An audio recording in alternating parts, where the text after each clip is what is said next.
Hey guys, in this video I will show you how to make your logo bigger in Shopify.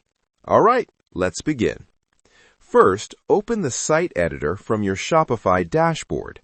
You'll find it on the left side of the admin panel, usually represented by a gear or settings icon. Click on it to access all the customization options for your store. Next, select the Logo section.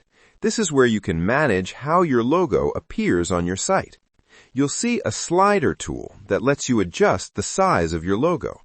Move the slider to the right to make your logo larger and more prominent, or move it to the left to reduce its size. Experiment with the slider until the logo looks just right for your store's branding and aesthetics. Once you've adjusted the size, don't forget to save your changes. Check how the logo appears across different devices to ensure it looks professional and maintains its impact.